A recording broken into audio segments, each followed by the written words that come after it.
can now more easily Hoover Institution.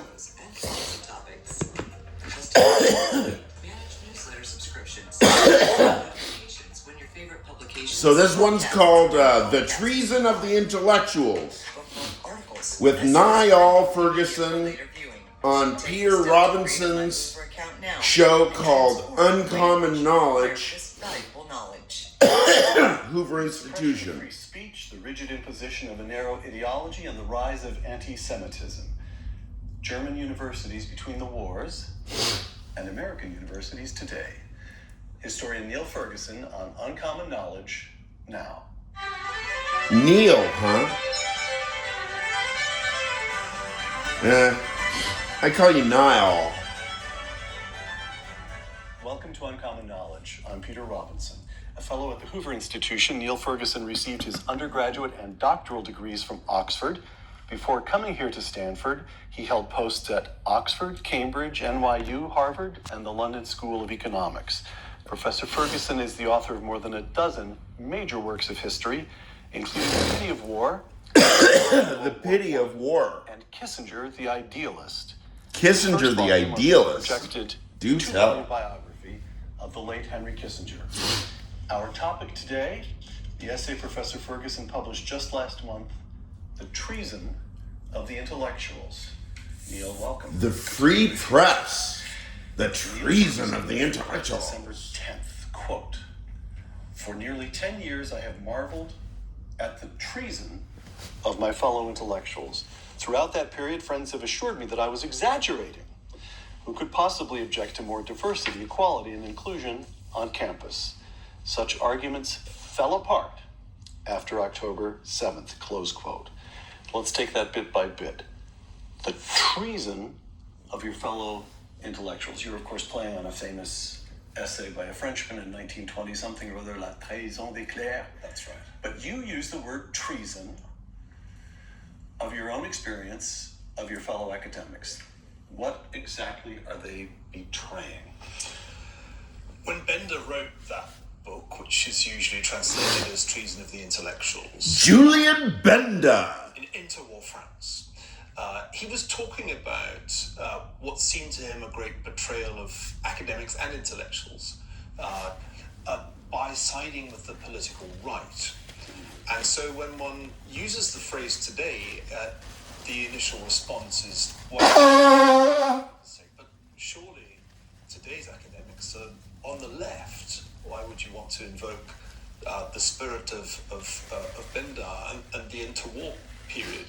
And the answer is that it's a betrayal of your role as a professor or for that matter, a public intellectual, if you pursue a specific political goal, pretending that you're engaged in an academic activity. Absolutely.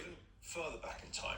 Absolutely. Perhaps the founder. Because academia is 100% a political project, right? Lecture more than 100 years ago. So if you pretend to be objective when you most certainly are not, if you don't talk about your childhood traumas, Dr. Ferguson, then I will shut up now. When you forget about that separation and use your privilege, which you have as a professor, to pursue a political agenda, and it doesn't matter whether you're leaning to the right in your politics or you already lost the game. It's treason to the You already lost the game. What are you talking about? Universities are political institutions, you dumb fuck.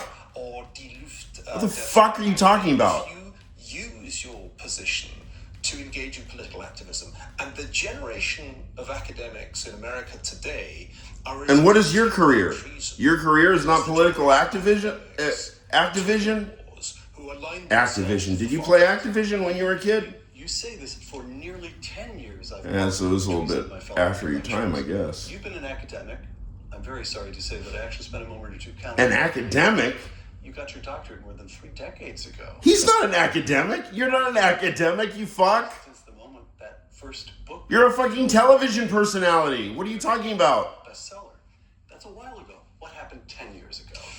Well, it was almost 10 years ago that I think my wife and I, Ayon Hersey Ali and I, came into contact with cancel culture for the first time, and that was when she was invited to give a commencement address at Brandeis University, and then shortly before the event was told that she was disinvited because a strange coalition of progressive and Islamist elements at Brandeis had signed a petition demanding Honorary degree, just stop giving honorary degrees. That solves the problem. The end. Recurrent phenomenon in universities in the United States. People were being disinvited, and An honorary degree is just somebody stroking your dick anyway. So, like, what was that? Was that her right? Radical leftists. It's nobody's right to get an honorary degree, right? Somebody like my wife should be publicly humiliated, as of course she was, to be disinvited publicly. In that Disinvited from getting your honorary degree? What's that mean? wrong, and I spotted it going wrong at that time at Harvard, where I was a professor, and I began to talk about this. Hey, you were a professor. And it is in the space of about 10 years that what you might call 10 years has gone from being a fringe fashion to being the dominant ideology of the major universities. So dominant that it has led to appointments like now former president of Harvard, Claudine Gay, somebody who would never have been put in that position in the previous decades. For one last bit of that opening quotation, friends assured me that I was exaggerating such arguments, their arguments, the friends' arguments, fell apart after October 7th. You're talking about a phenomenon that you have been tracking for a decade, that you became very public about. You've been tracking it for a decade, huh? Why was the response? How have you been tracking it? different? Do you have like your little notepad? Oh, it's time for me to track. American Jews who had perhaps been at Harvard or Stanford or Yale or Princeton and left many years ago and got on with their lives, whether it was in technology or finance, in the real world. For them, it was a tremendous shock to see more than 30 Harvard student groups issue a statement condoning Hamas's atrocious behavior, the violence, the rape, the atrocities of October the 7th, 1200 slaughter. And that in the wake of those public statements, the university authorities at Harvard and elsewhere seemed unable to express anything beyond lame bromides. I think that was the moment that many Americans... So when's the thinking gonna start? I listen to your shit for hours and hours, and I don't hear one concept being expounded. 30 student groups, more than 30. What are you guys talking about right now? Explicitly You're just stroking each other's dicks, literally. terrorism, and What is this about? Is this the English language? Palestinian elements were so dominant in universities and amongst young people generally that there was a new... This is so horribly uninteresting. I mean, don't you understand? Like, I mean, how you're boring people to death. This was a great shock to people who'd not been paying attention. And so the only good thing that came of October the 7th, the only good thing was that it made people in the United States and elsewhere in Britain to realize that the Anglosphere as a whole has a major problem with a new kind of anti-Semitism, and it is entrenched amongst young people, and it's entrenched because the universities have been teaching a particular brand of politics and history that depicts Israel as just the latest manifestation of settler colonialism and portrays the Palestinians as the latest victims of white supremacy, of which somehow the Jews have become the leading exponents, because that's what's happened. Onto the heart of the essay that remarkable essay you published on December 10th. That Remarkable. No one else, I was about to say, in this Remarkable. country, in any country, could have published, because nobody else has the depth of It was a remarkable essay? intellectual audacity. Was it the most remarkable essay? What is the most remarkable essay, gentlemen? Quoting the essay again. It might Why be don't we start with that? the most You can prestigious prove to me that you're worthy of speaking to me. You'll never prove it. That's the problem.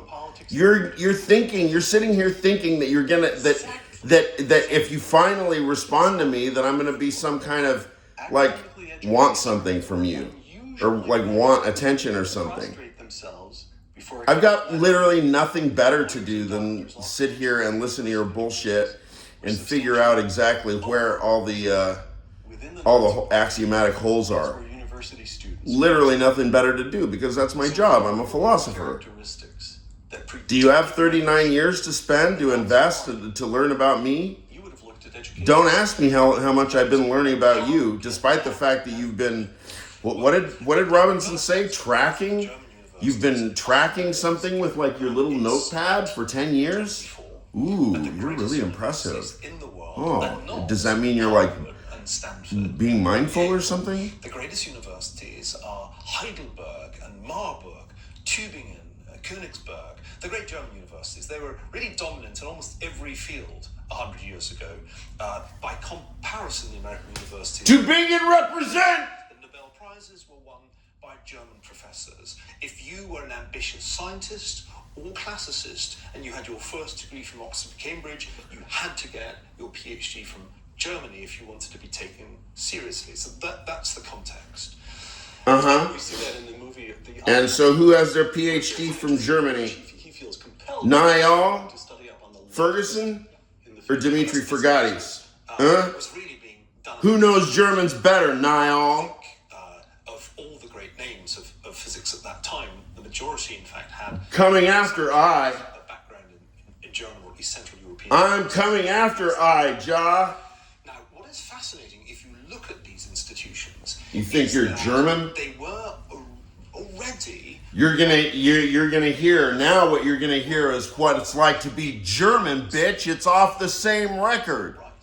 That's right. Oh yeah, you've already listened to the whole record, right? The leaning in Germany, prior to Kinesthesia. conservative. Perhaps that shouldn't surprise you. You'll never start paying attention. Kinesthesia. The orange record on Reflex. We will listen to it right now because it's 1,000 times better than whatever illiteracy that you're wanking your fucking roommate, your dorm roommate there, Peter Robinson. What is it? Uncommon wanking? Backlash against many Uncommon cigar wank or cigar stroking? Is that what it is? powers that had won the war. And it was in this context that many students and professors were highly attracted by an exciting new demagogic figure, Adolf Hitler, and his National Socialist German Workers' Party. Now, the word workers is an interesting term here. So I don't care where we pause it because I'll just come right back and we'll just start at the beginning and I'll go over and I'll come up with new insults And so the for this shit because I can listen to this all day long, its early phase, over and over again, and just come up with new ways, in 1932, new ways to demolish your very attractive to your university degrees. And we rhetoric. found that in the social life of, let's say, Marburg, which is one of the typical universities which we've got a very good study of, the way in which the radical right penetrated the student body and the professorship. Look at that, see? Became institutions. Even YouTube, which is a fucking dumb algorithm, knows the logic of this conversation. Came to power. Are you paying attention? Again, from your What does that say? Kinesthesia, German. I don't know if it's on the flip side or if it's the same side as Church of Pain, but I'm telling you, motherfucker, this is your record. So many senior academics were Jews. For some, Hitler's anti-Semitism. Everybody thought that we were German. And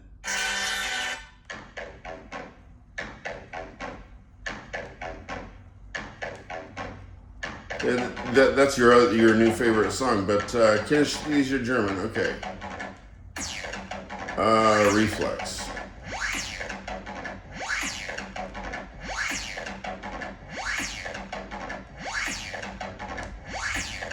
Quad reflex. Wow, where is it? Flick life.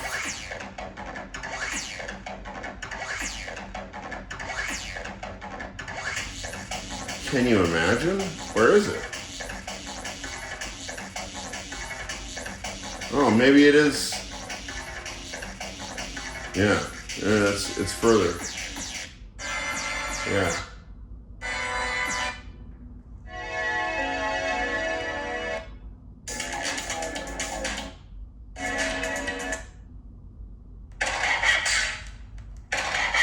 Yeah, that's it.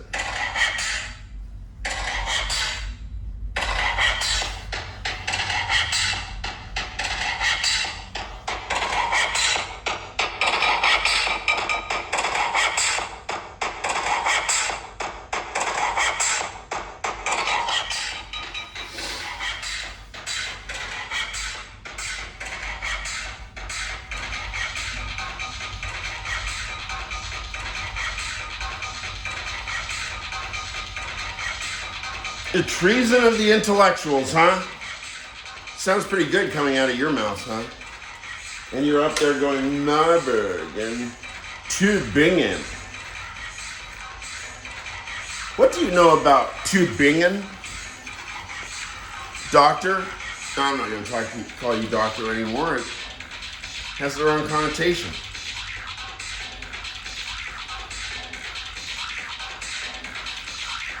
Tübingen.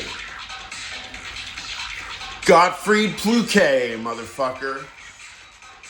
You want to know what Tübingen is? I will show you. I will show you Tübingen.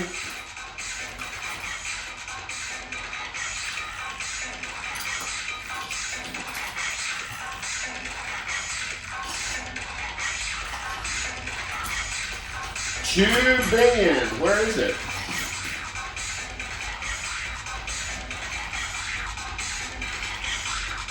Well, I mean, one place it is Critchley. Why don't you talk to Simon Critchley? He's a Brit. He's at the New School Philosophy Department. Just call him on the phone. Get him to tell you about Tübingen for real.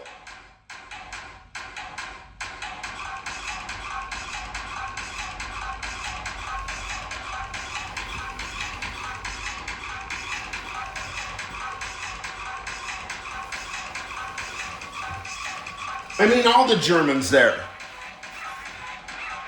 New School Philosophy is German philosophy school. You knew that, though.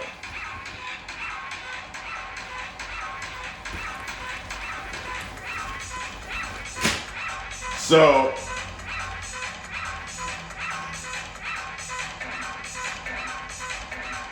look, United States wokeism originates where? The New School for Social Research Philosophy Department, right? That's the origin. Tübingen. Tübingen. Holderlin. Schelling. Hegel.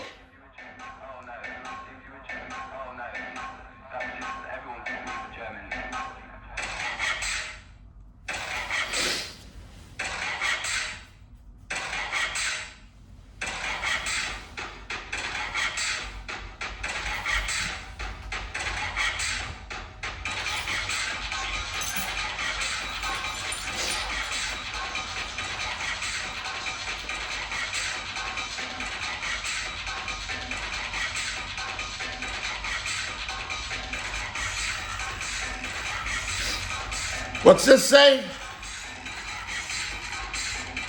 Methodus calculandi in logicis.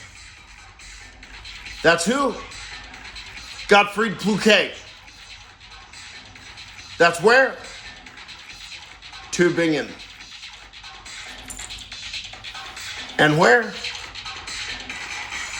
Why don't you, Niall Richards, count up how many hashtags associated with the Originary Technicity Instagram account are hashtag Methodus Calculandi in Logicis. Gottfried Pluquet, Tübingen.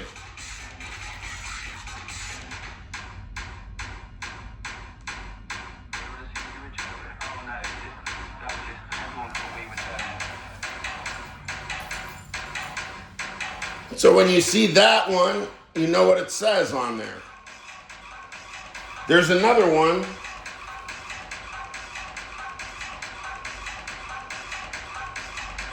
T.S. Smalls is walking around Sunset Park or Brooklyn with the other one.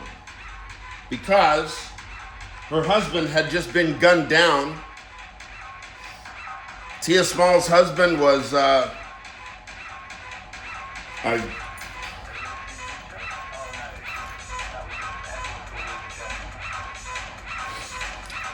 she told me the name. I remember her. I mean, because she was right there. It was her husband, gunned down right in front of her. She and her son, just a couple of months ago. She's shuffling along Fifth Avenue, disheveled. I said, honey, tell me what's happening. She says, she was a mess, and her husband was gunned down. I had 2 bracelets on, made of silver. One says Methodist Calculandi.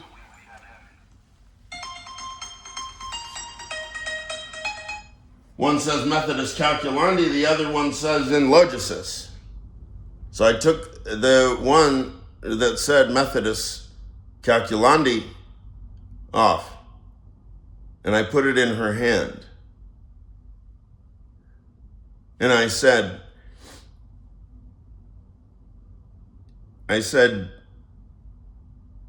Tia, if you just go down the street to my friend Alex, just sell it to him. He'll give you a couple $100 for it, maybe.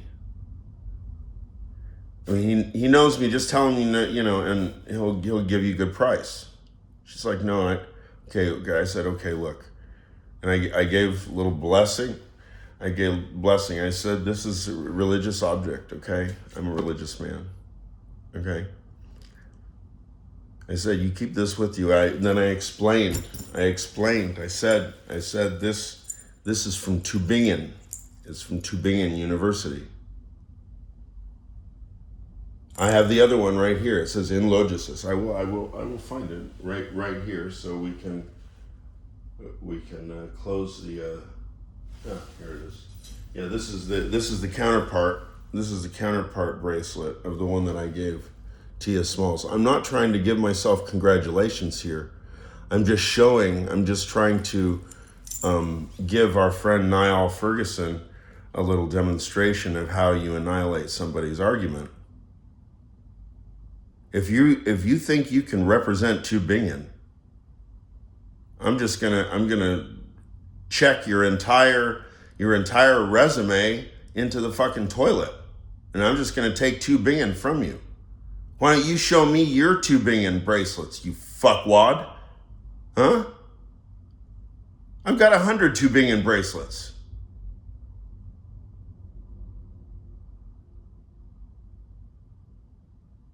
Hierarchy of victimhood? What kind of a man are you? What kind of a Christian are you? Better question.